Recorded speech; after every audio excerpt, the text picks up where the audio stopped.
Hello, friends. I am Anshuman Tiwari, and this is my podcast and YouTube channel by the name Manage Better. I believe all growth is through managing better and is based on what you have. We land somewhere in life and then have some cards dealt to us, and our job is to keep improving from there onwards, right? Every day, every week, every month, every year, through phases of life. And if we are getting better day by day, habit by habit, I think we are managing better. And most of us are in that situation where we have no choice but to keep getting better every day. And in that, in keeping in that theme, I bring to you today a very interesting speaker where I'm trying to bring together the themes of managing better and seeing how they connect to executive presence. I've often, those of you know me, I've often talked about a concept called worldview, which is basically saying that what you bring to the table has to be a little bit more world view and rounded, right? Which is not often seen. And I interview a lot of people. I'm sure many of you interview a lot of people, and we often see candidates who don't know beyond their where they live or beyond this work that they do, and that usually becomes a hindrance in how they vertically progress later on. Of course, that's not the only reason why they don't move on. There could be other things. So in the ninth episode of this series, I bring to this subject, which is very close to my heart, as I said, and the speaker and the person I'm speaking to is an expert on executive presence. So let me bring the most celebrated executive presence author and coach in India, Sheetal Kakkar Mehra. Hi, Sheetal. So, Hi. hi, welcome to the show, and a little bit about Sheetal, and of course you can check a little bit more about her on her website, which is by her name, and she's India's leading executive presence coach for CXOs. Uh, she's trained more people than many of us will meet in a lifetime. More than 40,000 people across industries, and several of these people she has trained are CEOs of leading multinationals, Indian companies, and so on. And her reputation as a cutting edge expert comes from the unique way she blends. She is able to blend the personal branding with global standards, and that I think is uniquely important because uh, world is really today global. Many of us are in jobs which are uh, global jobs or global roles, and if you don't have a global view, don't have that executive presence across geographies, cultures, then it becomes very difficult. So a little bit more about Sheetal. Sheetal has conducted workshops for a diverse set of organizations across Asia. Some of these are, big names like Accenture, AZB and AM Partners, Aditya Birla Group, BASF, Bayer, Capgemini, Colgate, Deloitte, EY. The list goes on. JCB, Johnson, and many others, right? So the including Tata Group, Tata Steel, and other companies. So she's also a regular speaker at business institutions like INSEAD, Mumbai, and IIM Bangalore, which is where I am. So Lucknow, I am Lucknow, that is Nagpur, ISB, and again a whole list of. So you know, obviously you do realize that she is the person on this topic in India and across Asia, and it is my delight to bring her to this session. A little bit about her books. Her first book, Business Etiquette, a guide to the Indian professional, sold over 55,000 copies and has been translated in several Indian regional languages. It can also be found on the library shelves of Harvard, Yale, Princeton, Stanford, and you name it. So, and more recently, her second book, which is one of the topics we will cover in this session, is Executive Presence, the Poise Formula for Leadership, was published by HarperCollins in July of this year. And it is India's first research-based model. And we will speak about the model a little bit later. and which is a critical leadership skill in my view, right? And critical, just managing better, getting better kind of skill. So, not to forget, Sheetal is an active philanthropist and a co-founder of Catalyst, an NGO for young women from low-income communities who prepare where this NGO prepares them for leadership role across the gender gap. So I bring to you Sheetal Kakkar Mehra, and floor is yours, Sheetal, for some opening comments. Thank you. Wonderful. Thank you so much. It's superb to be here. And I've really admired the work that you have shared with me and the speakers that you have brought on your podcast. So thank you so much. Really honored to be a part of this. And yes, I do believe that executive presence is an essential and a very critical leadership skill. What started me on this journey was that I was meeting and interacting with a lot of leaders. But I do believe that India is a very unique workplace as well. So while some of the global rules may apply to us, but we really did not have our own research for the Indian professional who is extremely talented, has done very well in India as well as internationally. So that set me on the journey of researching what is executive presence in the Indian workplace. Mm-hmm. So I thought, who better than meeting leaders who display? So I've interviewed more than 120 leaders over 2 years of research to understand what exactly is executive presence. Finally, I came up with the POISE formula, where the P stands for your physical presence, whether it is your visual or it is your non-verbal. The O stands for your online presence, which is extremely important in today's virtual world as well, as Indians do and conduct business in different parts of the world without even meeting people face to face. So based on your online presence, people decide whether they want to meet you, talk to you, do business with you, hire you. The I, of course, is your influencer skills, which is a very critical leadership skill because leaders have to motivate, inspire, and influence their teams and their all stakeholders. And the S is your stage presence, which is a very inherent leadership skill. For the last 10,000 years, we have seen that leaders have to have the presence, the public speaking skills to influence their teams and their followers. And the E is the engagement presence, whether it is internal networks or external networks, your ability to engage and build relationships. So that is the whole research in a small synopsis. And yes, it's done well. I was quite happy with the way it turned out, and I've received some excellent reviews from leaders and readers. So those who are wondering what the book is about, the book, a fantastic read. I've gone through to about almost half of it, and quite unlike any other business book, which you want to put it down after 2-3 pages. This one grows on you. So thank you, Sheetal, for doing this book. I think very well, very much required for the. And I think you put it nicely that it is not just the Indian manager in India, it is the Indian manager globally, which is now who are now present in many organizations. I mean, people like me, I have teams in pretty much across 24 countries. So if I don't have this vital ingredient, I'm actually at a huge handicap. So thanks for the opening comments, Sheetal. I think it's a nice segue into the first question I thought I'll pose to you, is that for a long time, charm and some kind of presence and ability to interact a conversation, and which sometimes borders on very aggressive, strong behavior. And there are countries in the world where it is accepted. There are countries where it is not accepted, and so on. In that huge, I would say, conundrum of charm being a central pillar of leadership, where do you place executive presence in that sense?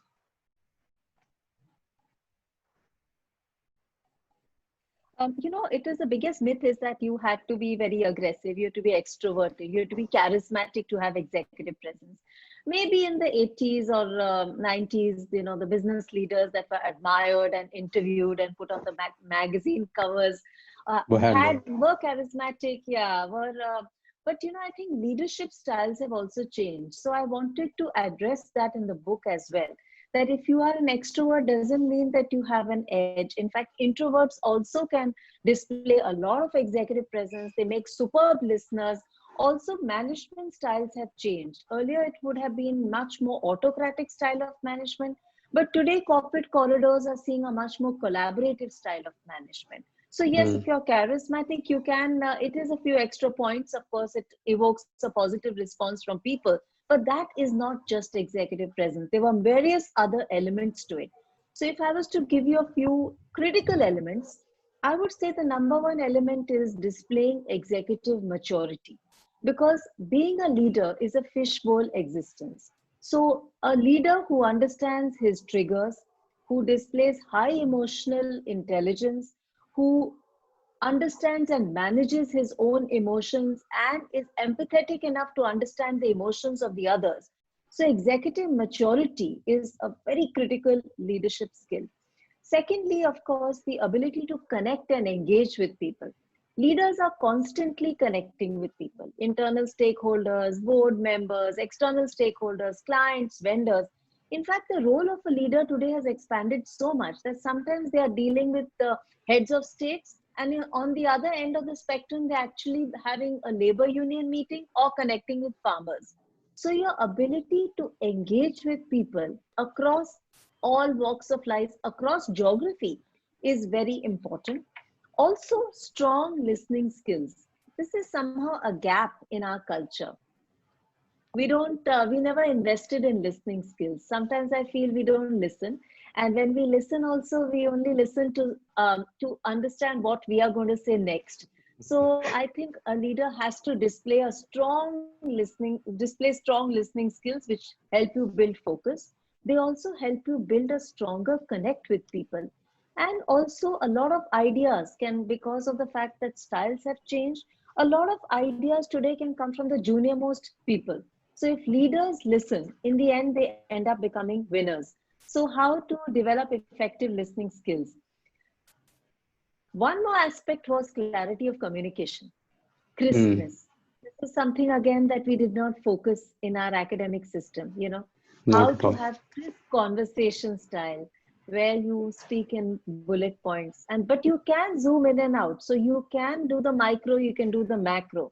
But how to communicate effectively in with crispness, with clarity of thought, is something that also is an integral component to leadership. One more critical element is non-verbal communication. Again, something that we were never coached or trained on. And I think it's important about how leaders look, their posture. A very critical ingredient is energy and enthusiasm. I have met leaders from all walks of life. Could be politicians, doctors, architects, corporate professionals, actors. And I can tell you one thing, most of them have are very high energy and display a lot of passion and enthusiasm for their job. The ability to convey passion and enthusiasm at a non-verbal level. Another aspect is eye contact. See, when a leader speaks to you, and there are a couple of quotes from very senior Indian leaders who said that their role models, when they spoke to them, even if it was for exactly 3 minutes, they maintained direct eye contact, made them feel like they were the only person in the room.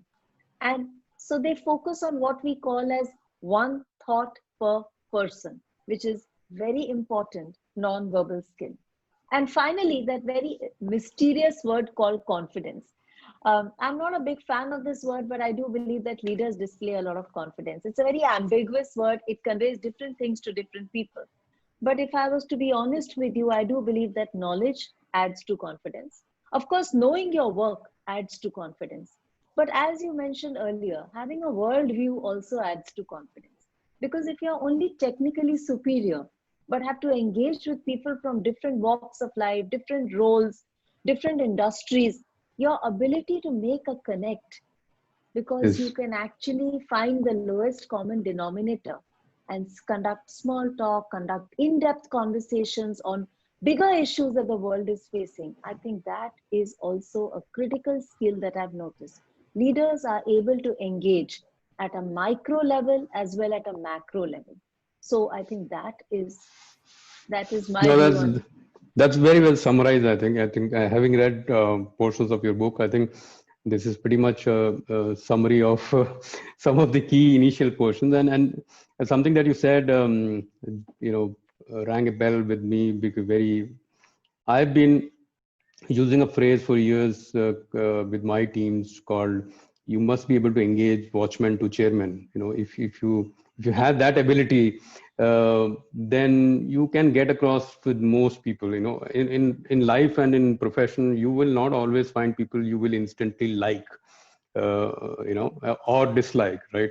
There is always something to do, and some people become very, very stiff. And when I don't like this person, you're not here to like the person. You're here to get a job done, and for that, an engagement is required, and there's no compulsion to speak to him or her from tomorrow onwards. Get the job done and move on. So that watchman to chairman is extremely important. And I think the other part that totally resonated was the eye contact, and it's, you know, some of all of us for all of us, some of our most fond memories of working with or having met senior leaders is are those 1 or 2 minutes which were even sometimes less than 1 or 2 minutes, which were spent in deep eye contact and something very engaging. I always remember, you know, I used to work for Infosys for some time, and you know, have met Nandan a few times. But the times I remember the most are those few seconds where he looked into my eyes and asked me how I was and how my family was doing. I don't remember the rest of the stuff, you know, which was which Yeah. was probably more useful to him, but that's where we are. Okay, so a nice segue again into a little maybe a story time. I was hoping to get two or three stories out of you, but keeping in mind your time, let's you know, find your favorite one where you think that somebody, and it could be either way, right? Somebody who you thought would have a disadvantage, but you know, because of executive presence, you know, maybe made was a favorite in either a business situation or a, you know, situation where somebody was to move vertically or get a better role or anything of that kind. And if you have the other way around story also, that, you know, somebody who was otherwise a favorite technically lost out because potentially the executive presence part was weaker. So Yeah. over to you. You made my work very difficult because all the coaching engagements, all the Are, coaching engagements that I get are are these? because all people are technically superior. That's why they were put up for the role. They are also intellectually very, very sound. That's why they were put up for the role, because that's how they were selected. And I do believe that it is very, very competitive at the top. Like my favorite comparison I draw is that corporate world is like climbing Mount Everest. There's something called the base camp, and then there's something called the summit. The base Hmm. camp you reach based on your technical and intellectual skills, but the summit you need executive presence. So the people who I coach all say that there are aspects of executive presence. Now I would say a couple of things that I've always coached people on is a combination of skills. The most common I get is somebody who's extremely verbose, because they believe that if they're extroverted and they speak a lot and they charm the room and they completely take over and do about 80% of the airtime, it makes them get a competitive edge. But where they lose out is that, one, of course, they display very poor listening skills. Secondly, when you speak so much, your responses are not going to be well thought out or calibrated. So, helping them understand that being verbose and being an extrovert and completely taking over the energy of the room is not a leadership skill. So, I've coached many people and told them, listen, calm down, listen to other people. You have arrived, you have nothing more to prove, but instead, why don't you focus and little bit internalize? So, that's one thing that I have focused a lot on. Second, that I've focused with young leaders who are on a fast track is that they are very fast track in terms of their capabilities, and that's why they are put up for senior roles. But where they lose out, or where they need support, is that they are not able to slip into the role, because suddenly their peers and seniors are now reporting into them. So how to actually gain the confidence and the ability to lead teams who are actually at one point could be your senior, could be your peers, and now suddenly you're their boss. So that's one aspect. So assertive communication, how to interact with the people, building strong workplace relationships, having difficult conversations and simple conversations one on one. So those are a couple of aspects that I have. Of course, the simpler ones are, people who are not dressed the part, or people who don't speak the part. Many times I've also corrected a lot of non-verbal communication. While you are extremely articulate and really good at your work, and you definitely have all the other skills, but your body conveys a very different message. You're slumped, your posture is poor, you don't have the energy which you're communicating to bring into the room. So those, I would say, are various aspects. So yes, over so many years of coaching, training, I do believe that these are some of the most common ones that I have, Yeah, worked and with on. I think you know these are not only common, I think, but most critical as well, because as you were speaking, I was kind of rewinding some of the interviews, including where I was the candidate as well. And I have been rejected twice in for very interesting roles that I desperately wanted. And I came out of both of them after I got over the initial bit that this guy doesn't know what he's doing, he's missed out on the best candidate around the world. After all that, I figured out that maybe I was too keen and too eager, and Yeah. said stuff that didn't matter, and I would have come across as somebody who's just overly eager for the roles. Yeah. So Yeah. these are tips, or these are self-awareness, as I call them. We all have to be Yeah. self-aware where we are in life, and then some of these tips are extremely useful. So yeah, so thanks Sheetal. Moving into a little bit of some kind of free coaching that you can do for us and for my listeners, is that people are we can divide our careers into many parts, but generally there will be three: a beginner, and somewhere mid-career, and senior executives.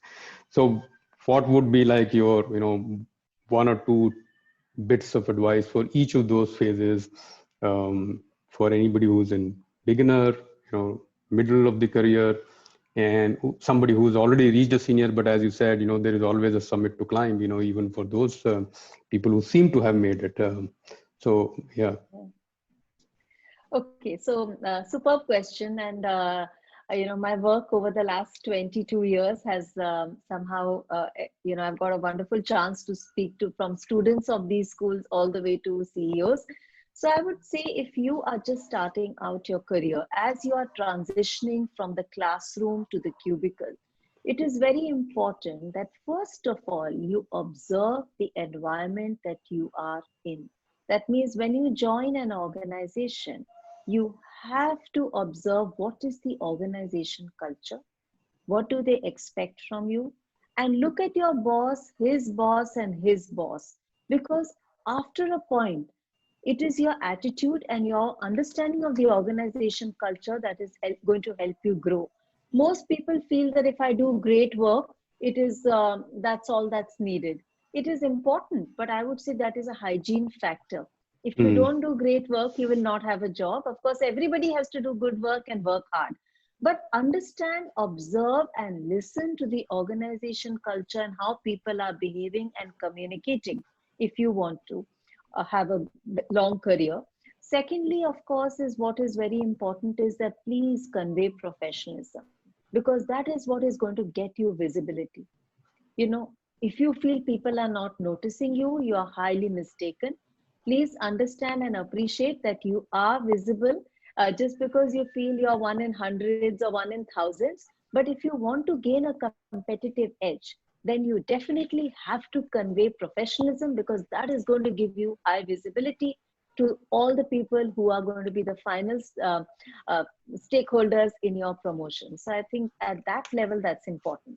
At the mid career level, I think it is important to network internally and externally. So invest in your networks, because in your 30s, if you invest in your networks, then in your 40s and 50s, you are going to know a lot of people. And that is what is very important, because I've noticed that leaders are extremely well networked. Mm. Secondly, of course, build up a super specialized skill. Thirdly, improve your visibility, whether it is online or in the real world. So join an association, become a part of a subcommittee, leverage your personal brand as well as leverage the brand of the organization. That's very important for you to build visibility and build your networks. Besides everything else that you're doing, this is important. And finally, at the senior level, once you reach the senior level, it is very important that you learn to be authentic and put people at ease and have superb listening skills, because it's very lonely at the top. People are not going to tell you many things which actually could be going on. So if you are the kind of leader who puts people at ease, you're accessible, you're available, people feel they can connect with you, there are so many things that you'll get to see and hear which normally would not be visible to you. So I think your authenticity and your ability to make a connect with people at various levels in the organization is definitely going to help you do your own business better. You know what, Shitul, this is turning out to be a master class because I quite admire your ability to summarize such a complex topic into key points. So thank you for this so far.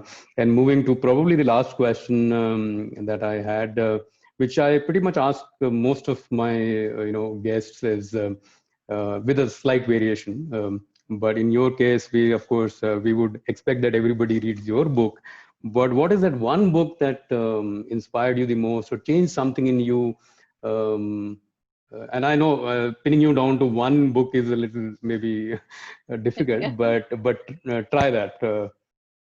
Okay, I'll tell you one author. I've quite Please. enjoyed Malcolm Gladwell's Ah, books. I liked Blink, and I also liked Tipping Point. And there were various parallels to the work that I do, because he gave wonderful examples on cross-cultural skills about the Korean cockpit pilot yeah. case. He also spoke about the fact that you have to become a super specialist by doing something for 10,000 hours.